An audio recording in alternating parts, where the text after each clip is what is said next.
ეკონომიკის და მდგრადი განვითარების მინისტრმა მარიან ქვრივიშვილმა განაცხადა გუშინ, რომ ირაკლი კობახიძე მიიღო ისტორიული გადაწყვეტილება საქართველოს შეასრულებს უმნიშვნელოვანეს როლს და უსასყიდლოდ გავატარებთ ტვირთს, რომელიც აზერბაიჯანიდან სომხეთში მიემართება. საუბარია იმ ნავთობპროდუქტებზე, რომლითაც დაკავშირებითაც იყო უზარმაზარი აჟიოტაჟი აზერბაიჯანულ და შემდეგ უკვე ქართულ მედიაში, იმის გამო, რომ საქართველომ 20-ჯერ მეტი ტარიფი მოითხოვა ამ მიმართულებით, ვიდრე სტანდარტულად ითხოვს აზერბაიჯანისგან თურქეთის ან შავი ზღვის მიმართულებით 1 კილომეტრზე დათვლილ ტარიფს გულისხმობ.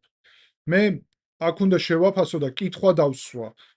ისტორიული გადაწყვეტილება რაში მდგომარეობს იმაში, რომ ერთჯერადად საქართველო და როცა ამბობთ უსასყიდლოდ, ვინ იხდის ამის თანხას? რა თქმა უნდა, ამის თანხას იხდის ბიუჯეტი და ამის თანხას იხდის შესაბამისად საქართველოს მოქალაქეები. ისტორიული გადაწყვეტილება იმაშია, რომ საქართველოს მოქალაქეები გადაიხდიან ტარიფს, რომელიც აზერბაიჯანის და სომხეთისთვის მისაღები იყო, რომ გადაეხადათ თვითონ. ეს არის ისტორიული გადაწყვეტილება? თუ ისტორიული გადაწყვეტილება იმას უკავშირდება, რომ ერთჯერადი გადაწყვეტილება იქნა მიღებული ერთ კონკრეტულ ტვირთზე.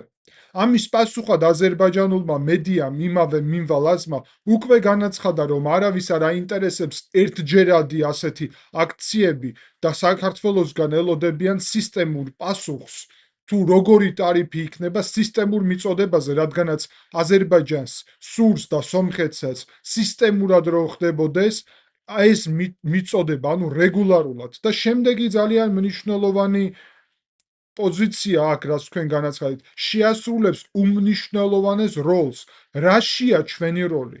იმაში, რომ ამ თქვენი გადაწყვეტილების მერე გინდ ერთჯერადად უფასოდ, ანუ საქართველოს მოქალაქეების მხრიდან ამის გადახდის, გინდ 20-ჯერ მეტი ტარიფის დაწესების მერე, როდესაც აზერბაიჯანიდან ძირითადი გზავნილია, რომ ეს ნდობას გვიკარგებს საქართველოს მიმართ, ძირითადი გზავნილია, რომ უნდა დაუყოვნებლივ დაიწყოს სამუშაოები და აღდგეს აზერბაიჯანსა და სომხეთს შორის პირდაპირ რკინიგზა, იმიტომ რომ თბილისს აღარ ენდობიან.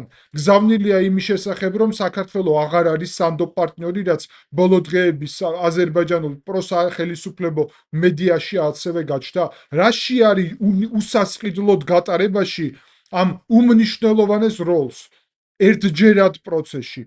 ნუ თუ არ იქნებოდა ეს უმნიშვნელოვანესი როლი იმაში, რომ საქართველო სანდო პარტნიორი ყოფილიყო